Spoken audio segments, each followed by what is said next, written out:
Great. And then I want to pass it over to Suzanne. Okay, well, thank you. I'm very happy to be here this morning, and I appreciate actually the focus on connecting um, food waste and climate change, because actually there's it was sort of a hidden piece of one of the big benefits of food waste. Ending food waste is the link to climate change, but on the state level, we brought it up to their attention as part of the climate plan. But I guess there were other, it was just a very big process. And so, hard to sort of get the attention. But so we appreciate actually that the cities are taking the leadership role in this. And I did just to, I hope people don't object to these PowerPoints, but I just wanted to make sure that I didn't miss any points. So I do have some slides, and just to sort of take us through. Can everybody see that? Yep. Okay, so I'm Susanne Lee, and I'm a faculty fellow at the Mitchell Center, which is a research institute at the University of Maine and the Orono campus. But we work with the state on all sorts of sustainability solutions for the most challenging problems that the state's facing. And we bring students and faculty together, and we actually look for solutions. We work with universities and other organizations around the world and around the country in our quest to find the right answers for Maine.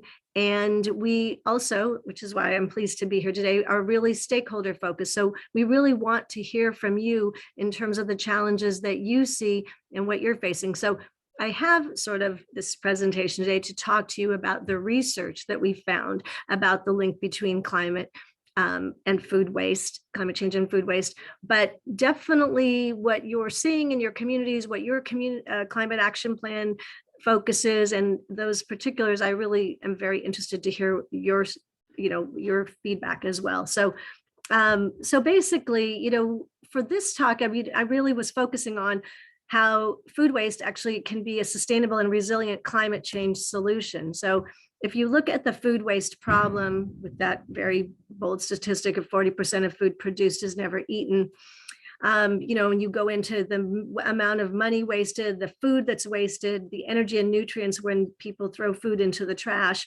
and the wasting of the limited resources of water and energy and labor and soil that goes into food, producing food that gets thrown away. It is a terrible problem. And along with all that waste and costliness is the damage to air and water quality that comes from putting food into landfills. So we have leachate problems for today and into future generations because of that. So we really need to stop it. And yet, unfortunately, today we find ourselves at the largest component in Maine's waste stream is still food at 30%. And I guess another whole part of the problem with food waste is that we have the highest food insecurity rate in New England here in Maine, and that we could actually cut food insecurity and hunger by 50% if we could, turn the waste into actually capturing it while it was still edible food and use it to feed people. So food waste is a problem, but it's also really linked to climate change. There's a lot of implications for that. So food waste is the third largest emitter of greenhouse gases after US and China. So they would say if food waste were a country, that's the amount of greenhouse gases that putting all of that food. And I think our landfill is like 90 or 97% of the food ends up in our landfill still. And then Project Drawdown, which is a group that's only focused on climate change and climate change mitigation, they list reducing food waste as the number 3 action that you can take if you're serious about a climate action plan, and it would reduce greenhouse gas emissions by 8%. The food waste dumped in landfills produces methane gas, which, I'm sure we know, 28 times more powerful than CO2. But the interesting statistic is that the amount of greenhouse gases produced by food in landfills is equal to 32 million cars annually, what they produce. So, I think a lot of the focus in the state was on transportation and things like that. But you could see that food waste, really measures, in terms of its impact as well. Landfilling food waste. Interestingly, this was something new that I found just for you guys, that it actually 7 times the amount of greenhouse gases are released when you put food into the landfill. It releases 7 times more greenhouse gases than if you took that same food and composted it. So it really is the worst way to treat food. And that food overproduction has climate impacts all along the supply chain. So one of the big food waste is that, the top of the hierarchy is that we should reduce it. And the reason to reduce food waste is that it's simply that overproduction of food that actually has really horrible climate impacts all along the way, from deforestation in order to plant more food, and all through, the transportation and the processing, all of the greenhouse gases, even some of the farming methods are actually, the rice and meats are also climate, have a climate impact. So let's see. So this is also something we have been focusing on more recently, and I think you have, is we've talked about the problem and we've talked about solutions. But one of the things with the problem, and even a sustainable solution, that disruptions, which we've been seeing, things like green sword and COVID, things that have been impacting some of our solutions, make the problems worse. So, this was sort of thinking about the future, that, okay, we can find a solution for food waste, but we need to not have just a sustainable solution, and the next slide speaks to it. It needs to also be resilient. So we need to have it be a solution that can withstand what we know will be future disruptions. And in terms of, how you get to that, you need to find the sustainability side. We look for triple bottom line solutions. We believe that those are the sustainable ones, where there's an economic motive, there's definitely an environmental impact, but equally important is this people component.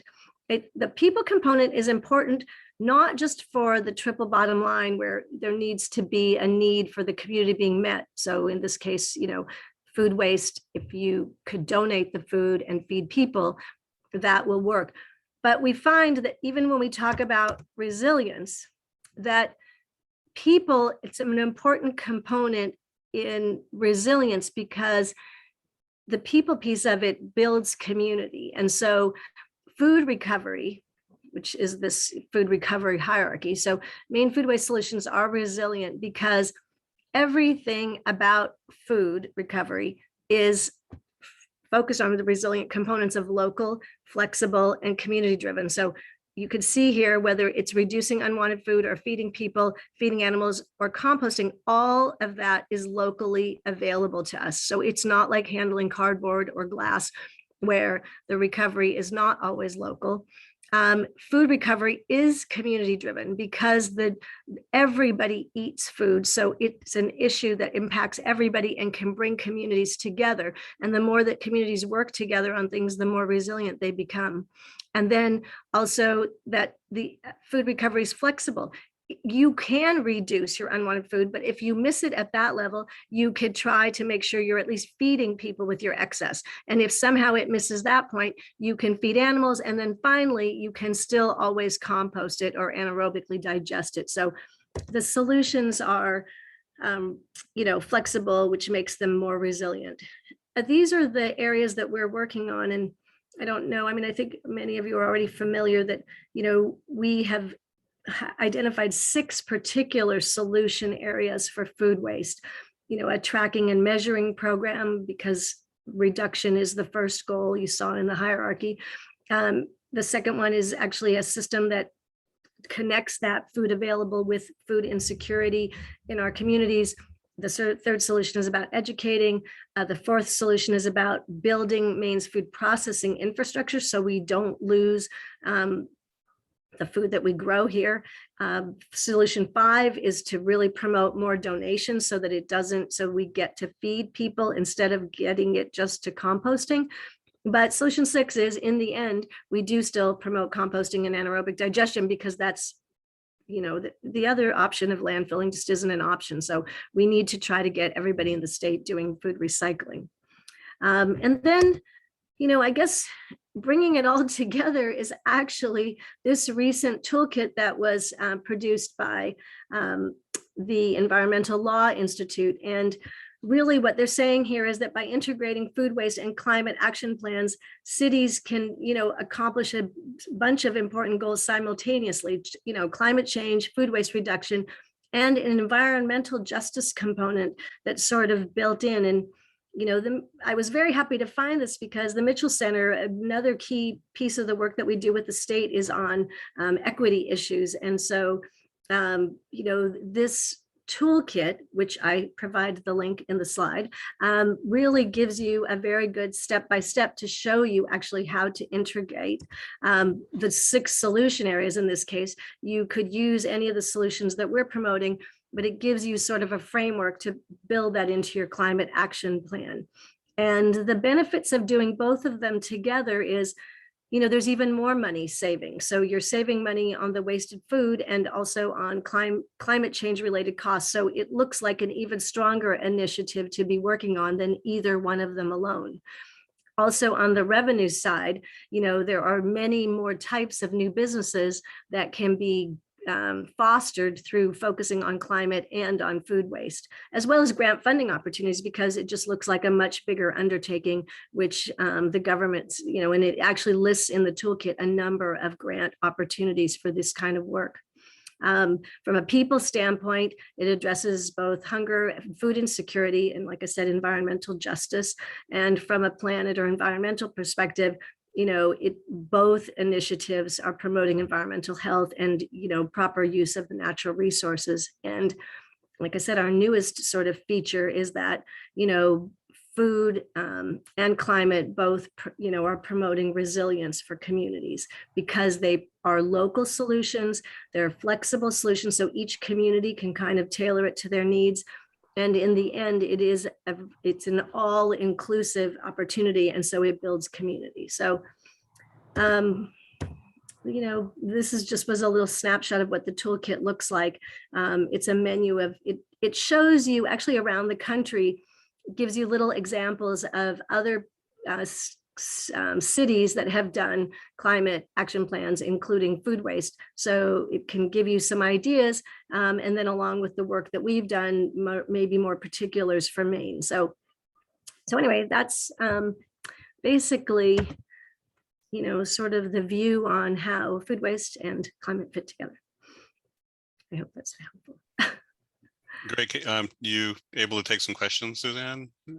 Yeah. So we have 1 hour, Roseanne. I don't know if you want me to read it out of the chat or if you just want to ask Suzanne yourself. You can read it. All right. So Suzanne had a great question. If you know of any projects that are community kitchens to, preserve excess food by canning and fermenting and drying, any other programs like that you're aware of, Suzanne? Well, a few answers. So one of our solutions is exactly trying to help promote that kind of food processing infrastructure. So if you know of any farm groups or gleaning groups or anybody who's interested in that kind of opportunity, we would love to specifically help you match up with it. But I can give you some examples. The Merry Meeting Gleaners in the Brunswick area, they're a really big gleaning organization, and they were gleaning so much fresh produce that they now have started to work at a church kitchen that's food safe certified. And so they are doing some canning so that it's all for the food pantries, but at least this extends the life of the apples in this case so that it can go into the pantry for longer. So they're doing it. And I think Lewiston's got a project that they're looking at doing, a food hub, and there's always a Fork Food Lab in Portland that I think, at least they were promoting that type of work. Great. Can I have a follow on, Troy? Absolutely. Could you repeat the name of the organization in Brunswick, please? Yeah, it's the Merry Meeting Gleaners. Okay, thanks. Sure.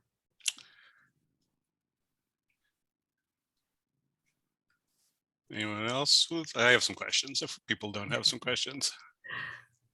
So in terms of also, sorry to interrupt, Troy. Yeah. I just want to remind people that this is supposed, even though that was a fantastic formal presentation, this is a really informal coffee climate. Drink your coffee, chat, ask whatever questions you want, all of that stuff.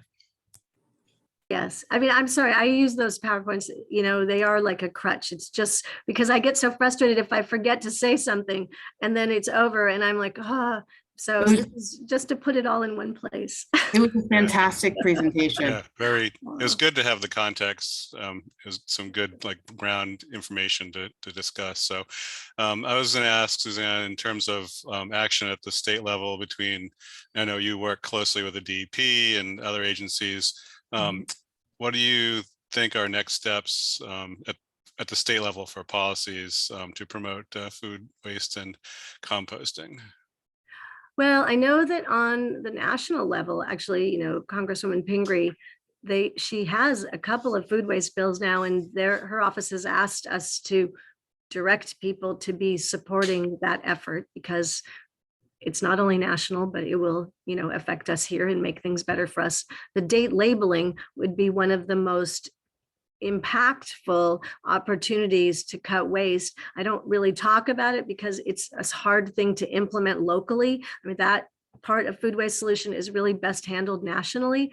But it would make such a difference because people throw away way too much food just based simply on not understanding what best buy dates are on their packaging. So that's happening within the state. I know the Natural Resources Council is working on promoting a food waste ban similar to what's happening in Massachusetts and Vermont. And so I think that they're continuing, and I think Senator Hickman is also working on similar, he's in line with that. So, I mean, I think the state is really committed. We have neighbors on both sides of us showing that they're making great progress in that effort. And, I don't see any reason why Maine can't be there too.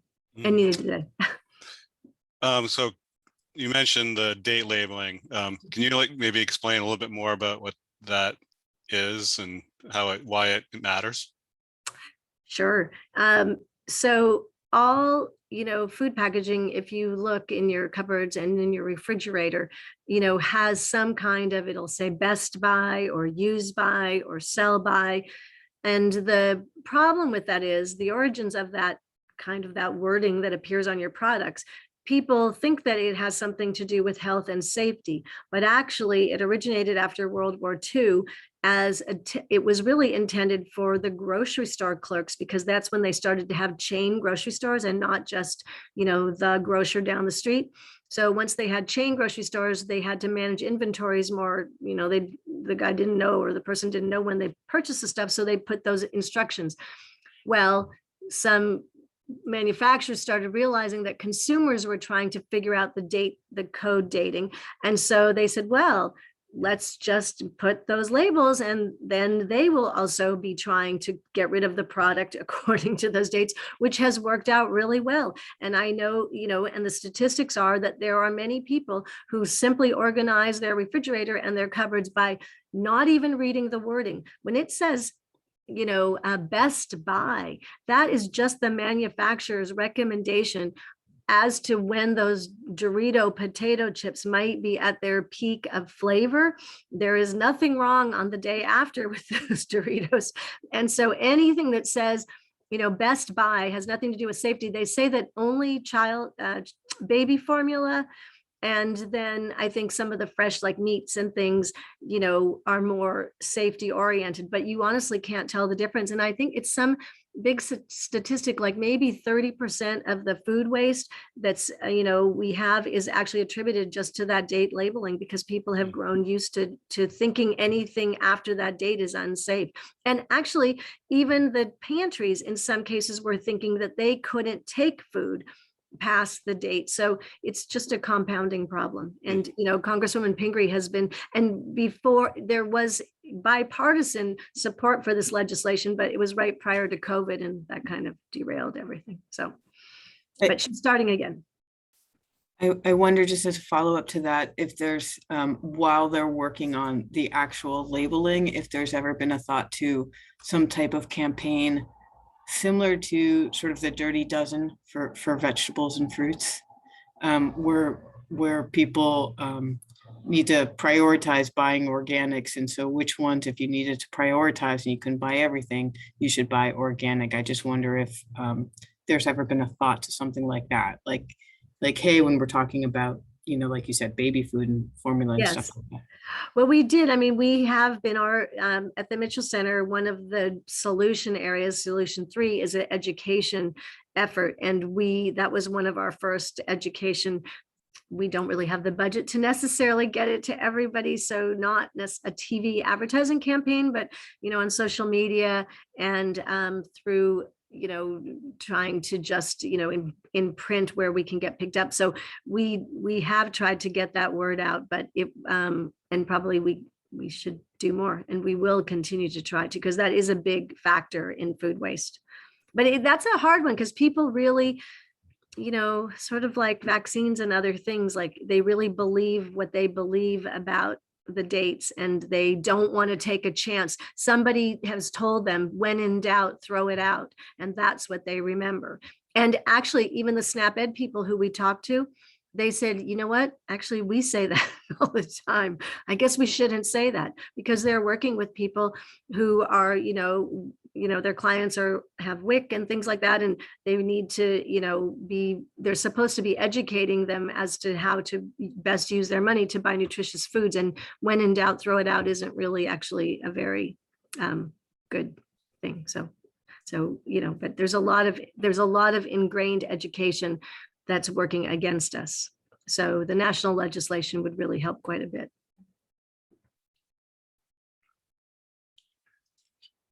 Is there, Susanne, is there work like collaborating with local farm? You know, I know there's the gleaning you mentioned, but are there other programs to, you know, to help direct local farm, you know, produce and food to schools and to local supermarkets, that to reduce the, you know, vehicle mile traveled for the food? Or Yeah, I mean, that's one that we're really trying to figure out if there's some kind of a, you know, a software, a technology innovation that would make it. The problem is your target user is a farmer who's not necessarily the first one to grab their, you know, their phone to try to, you know, post something or to try to use technology to solve a problem.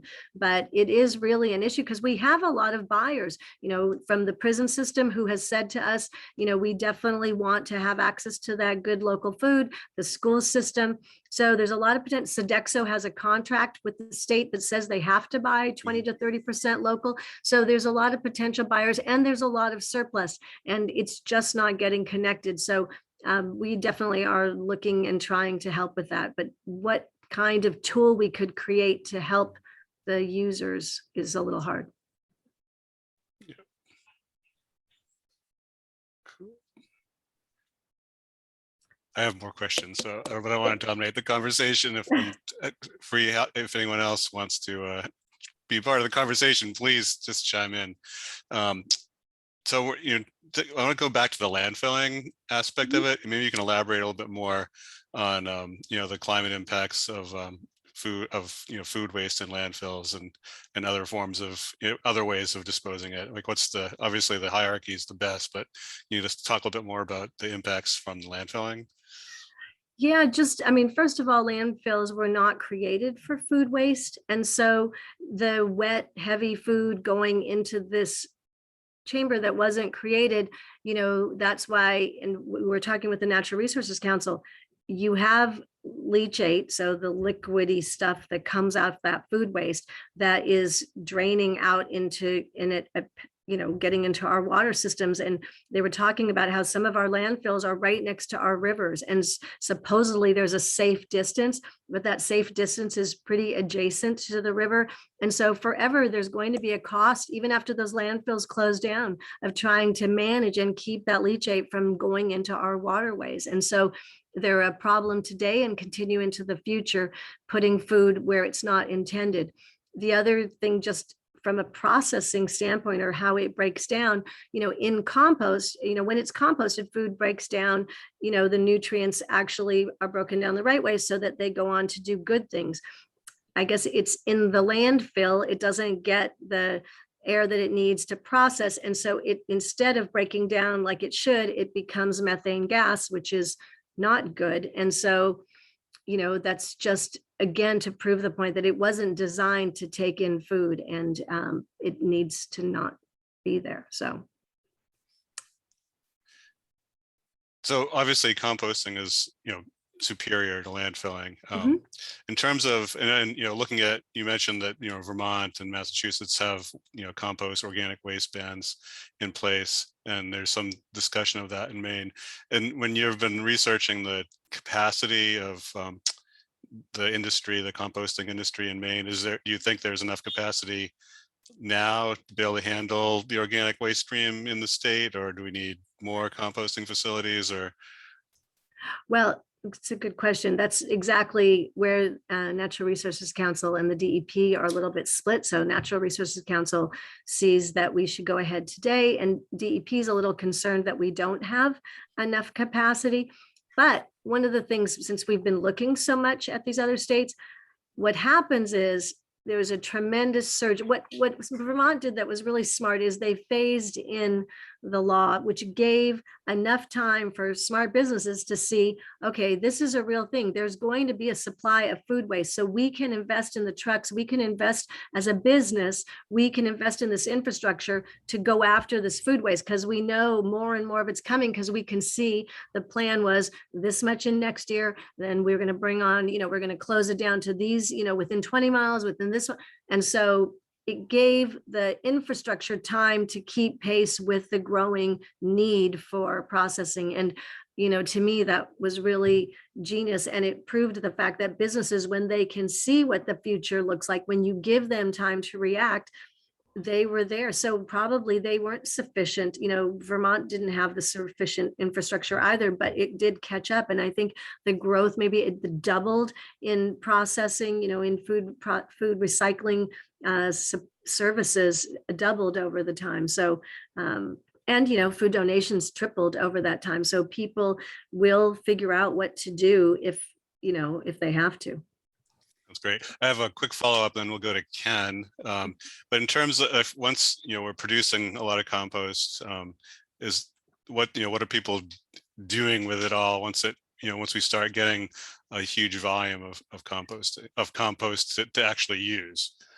Well, actually, it's sometimes I just can't believe what an exciting opportunity food waste is, because the need for compost, you can use it, there's a compost management plan so that you could have in your city a requirement that compost be used, in landscaping projects, in it can also be used in fill, where fill is needed. And so there's all sorts of uses that the municipalities can have for it. And it actually, compost in this time of drought, we have these droughts, it helps with water retention, it helps with the soil health. So you're just building up your community if you use it for that.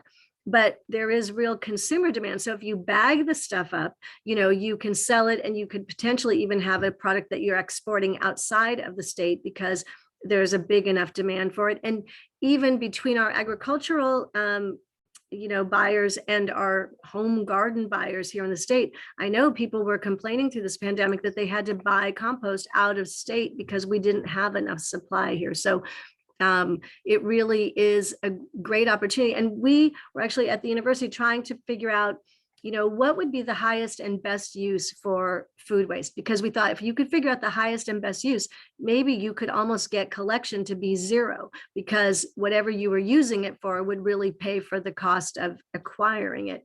But what we figured out, that really the highest and best use is for communities to process it right in their very own communities. You save all the money of the transportation, and then you have a product that is going to enrich your soil, enrich your community, give your residents access. So the $50 that they might have had to pay, maybe they pay something, but so they're going to save there, they're going to save on all that transportation and landfilling costs. So the way to really maximize your food waste, that is ideal. And we were saying, one of the other things that we've kind of come to recently is that there's a ban actually in the state on yard waste. So yard waste is not supposed to go to landfill either.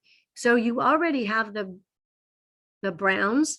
And so then to capture the greens, you're sort of on your way to being able to produce your own compost product. And, depending on if you have access to some interesting is some manure, or if you have some seafood byproducts, you could really be creating some premium compost right in your own area.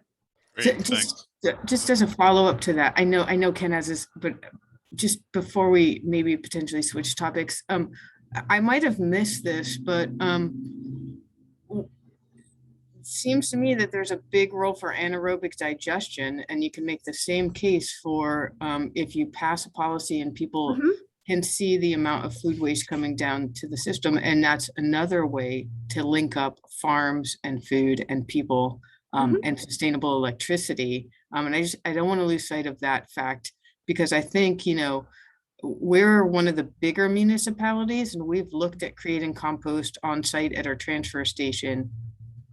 And like, we don't have the manpower, the people. So I wonder if, there's a role for regionalization, or for, like Maine, our waste producer, or waste company, or waste people, to, they're looking at anaerobic digestion as well, but we've talked about sort of regionalizing the waste services, because, there's cities and towns out there that city managers, a city clerk, and they don't have extra staff to do this on board. And so I love this conversation, because it's really interesting to me, because I feel like this is a conversation where each city can have a great food waste program, but if we're going to really look at the solutions from the front end, we need to do it regionally and statewide.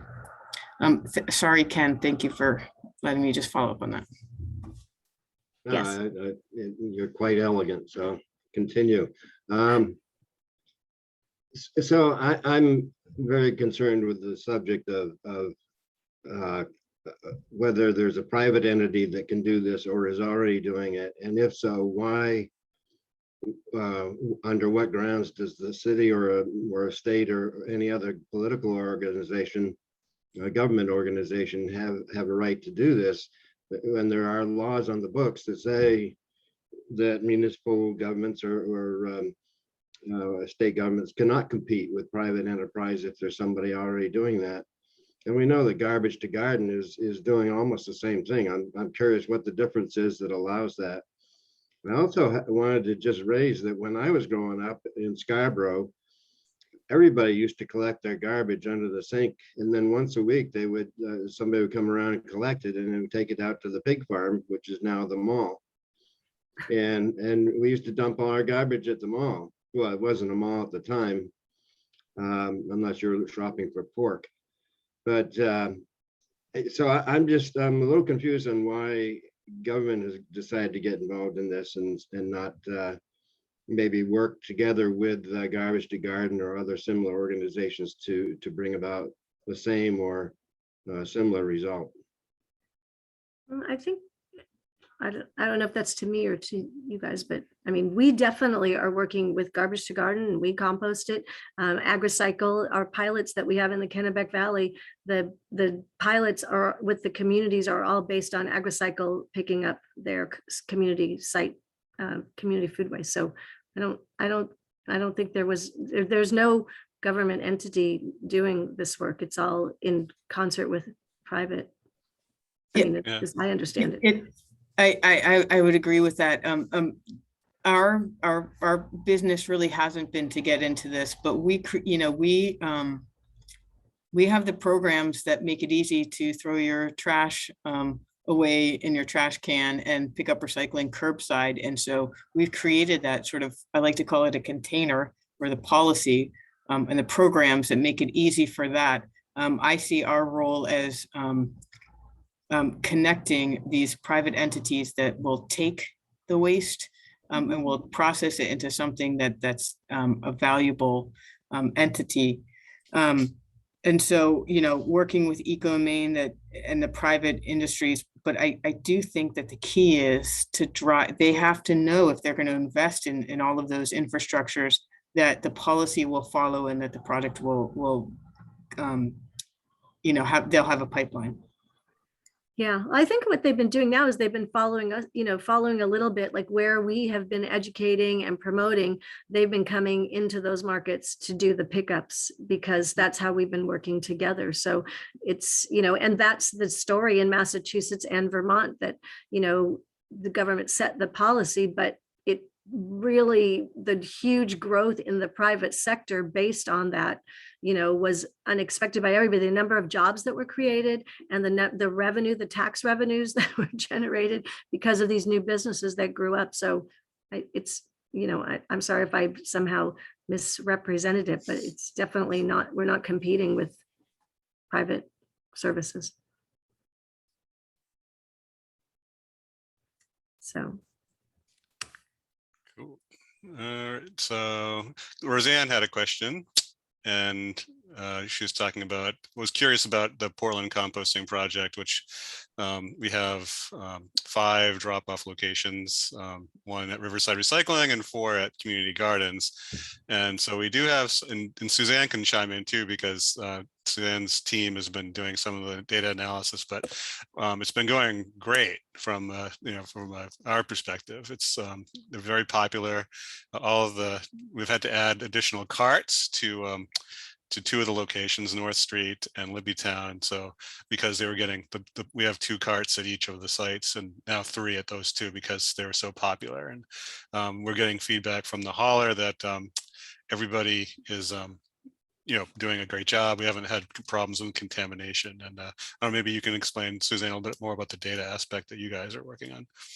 Yeah, I think we're just trying to collect the data that shows the growth in food waste that's being diverted from the landfill, the cost savings that the towns are enjoying because of this diverting to a lower cost form of food recycling.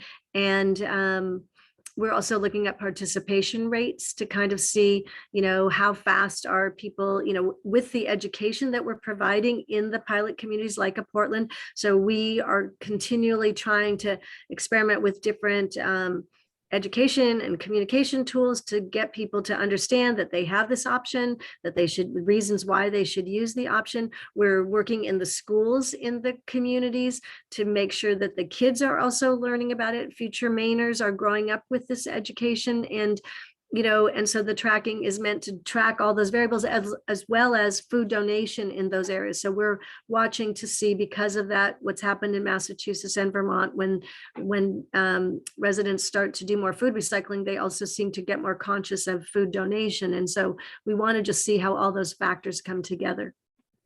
And South Portland has a program too. You want to maybe tell a little bit about the program in South Portland, Julie? Yeah, I'd love to. Thanks.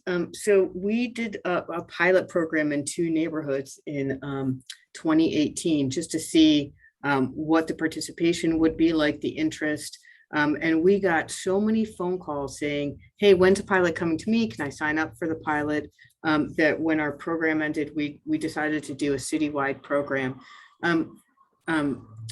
Suzanne, this is, as far as I can, as far as our program is going, it's not quite a cost savings to the city until we figure out how to really change, make the divide between the tipping fee for trash and the tipping fee for food waste larger.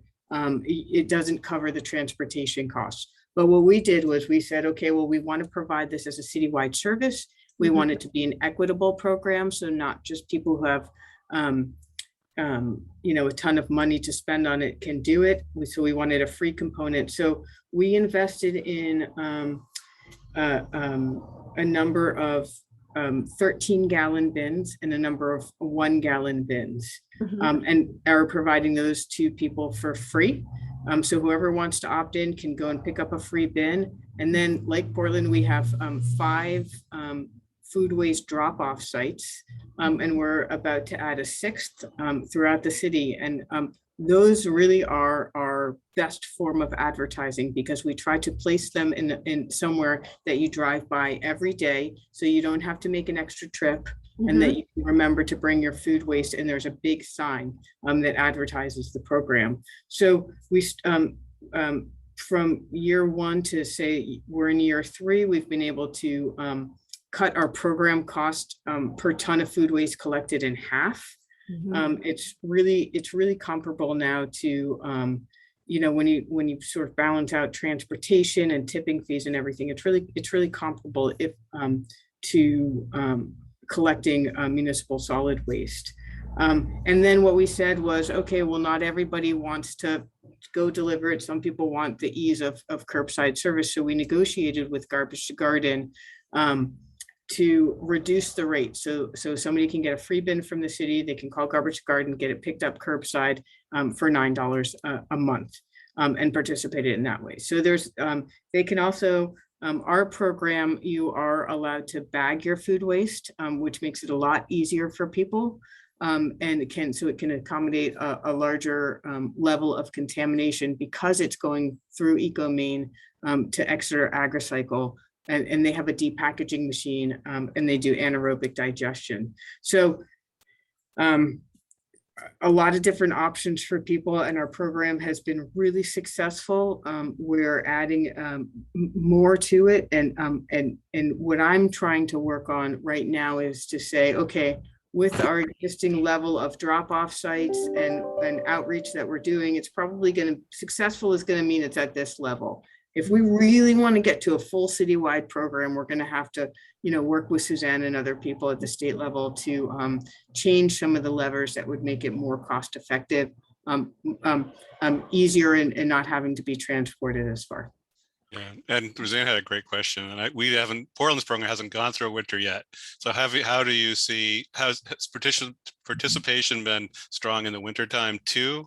Or have you seen like seasonality to it, Julie? I'm looking at our numbers right now. No, it's been steadily growing. Participation is not, sometimes there's not seasonality, there's events, right? We get all the pumpkins after Halloween, a lot of waste after Thanksgiving, and so there's little spikes on events, but not necessarily with the seasons. A lot of people who do backyard composting and don't want to do it through the winter turn to the food waste collection bins. And also the people that do backyard composting, they can't compost everything. And so sometimes they compost what they can in their backyard and put the rest in the food waste bin. That's great. Yeah, it's a good observation that the backyard composting and the municipal programs are a good complement, because we don't want people composting meat scraps in their backyard for a variety of reasons, but meat is certainly appropriate in the municipal composting programs. Another question in the chat had to do with why not do a contract for a curbside collection, which is a great question. Oops, I have the fire trucks. I can speak to that, at least on our end. The reason is simply cost. So far, we have not cracked that nut. It would be adding a significant amount of cost to just collect it from every single household.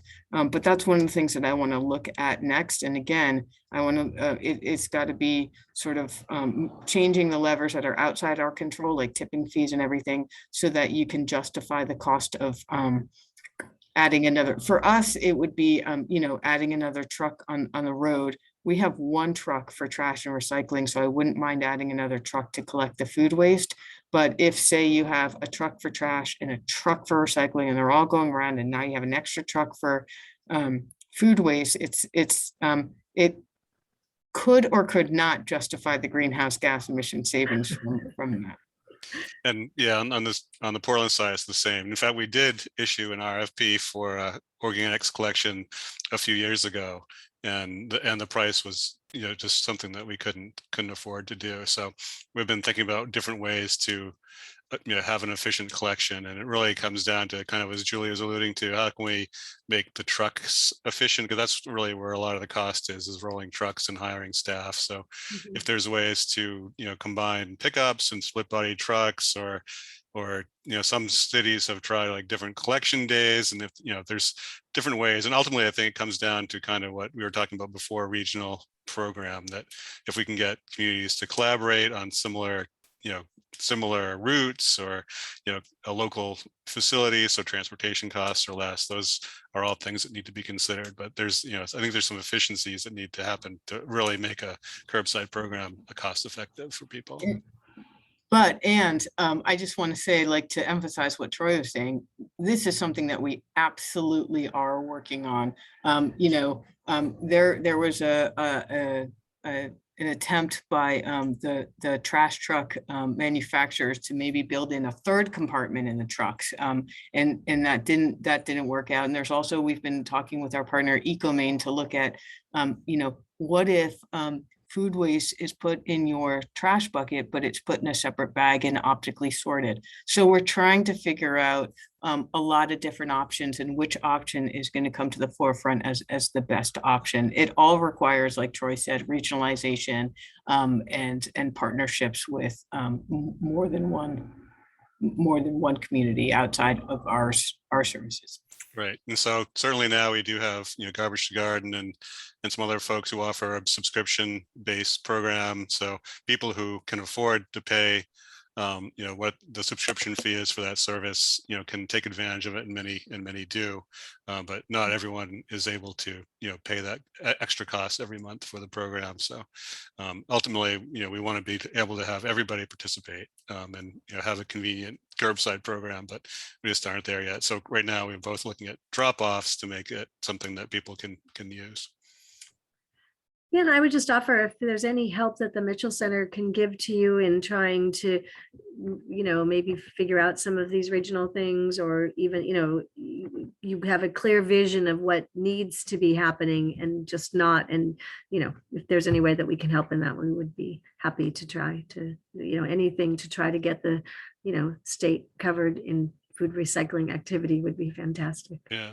I wonder if any of our audience members have any, or, do people in the audience compost at home, or do you take advantage of the drop-off programs? So curious what your experience is, or maybe what kinds of program would make it even easier for you.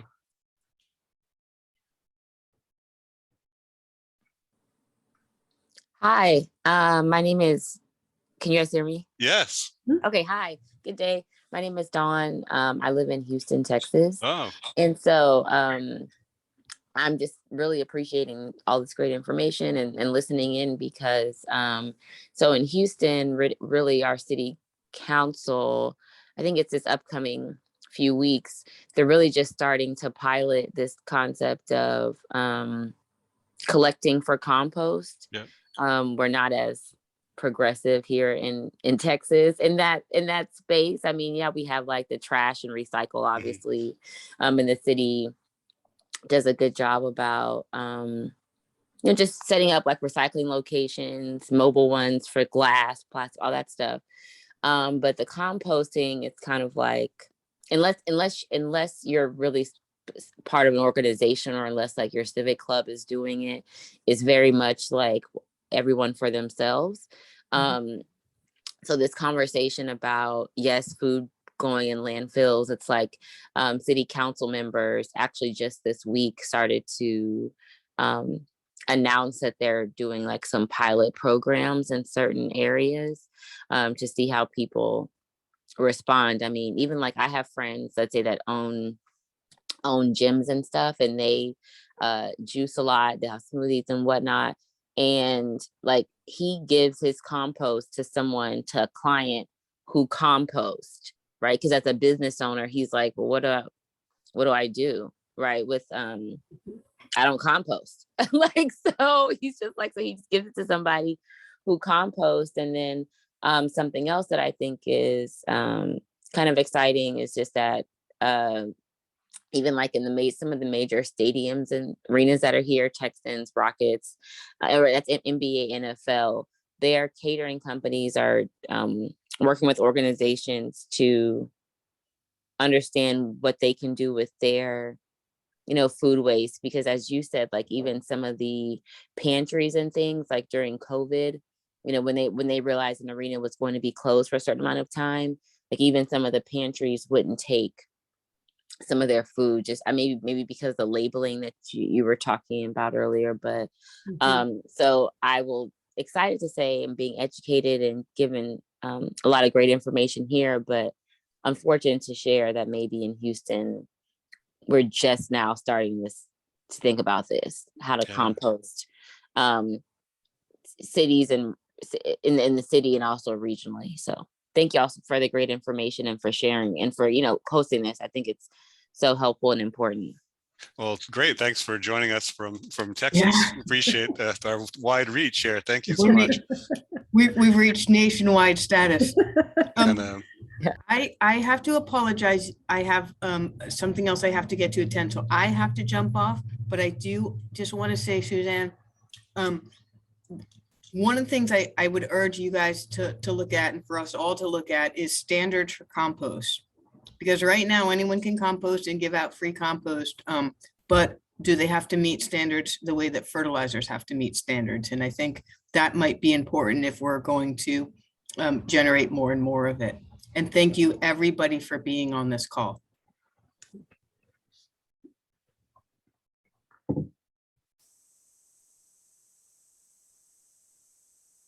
appreciate Julie's question or note about standards. There was, I know that different programs, different facilities have, try to produce compost to certain standards. I know some are organic certified, MOFGA certified, and others aren't. So I think that kind of dictates some of the materials that people can take. I know a MOFGA certified compost, can't take certainly bioplastics, and some paper products can be contaminants. So there's probably a need for multiple types of programs like the digesters who can screen out some of the contaminants versus the composters who really aim for a really high quality product. Any comments about that, Suzanne? Or? Well, I think it's an interesting point. I know that, Mark King, who's the organic specialist at the DEP, spends a lot of time consulting with communities and composters on how to get to how to improve their product. But I've never heard him talk about, issuing guidelines or standards. We do talk about contaminants and the worry about PFAS and all these things, but it's a good point, especially if you're talking about creating a premium sort of compost. I mean, what is that then? What is the thing that would command higher money, and maybe it would make people more serious about their efforts of creating compost and taking in the organics. So it's a good question. I'll definitely ask him and I'll follow up with you. Great. I can't, I said I need to jump off, but I can't help. I love this topic so much. But also, again, another piece of the puzzle is looking at compostable products. And I think, NRCM is really leading the drive to move away from that. That's and right. to skip compostable products. Yes. And move to let's not be a throwaway society. Let's jump right to reusable products, because there's so many issues with compostable products. They're not going to be composted in a backyard compost. They're not going to break down. It needs. They don't break down. They don't break down even down. in the industrial ones. I think Echo Maine always says that they throw them in the trash. They're confusing to people. They throw them in recycling, but they're not necessarily recyclable. Yeah. And so I just wanted to add that plug for skipping over this seemingly eco option, because it's just not panning out.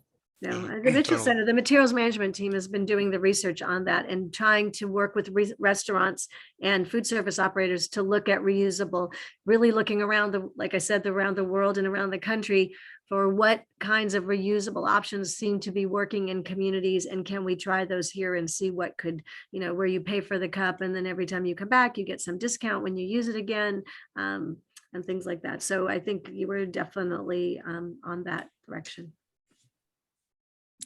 Great. Well, this has been a very intriguing conversation. So appreciate you taking the time out this morning, Suzanne, to join us for our call. And I thank everybody from attending from all over the country. Thanks for joining us again, Don. We appreciate having you with us.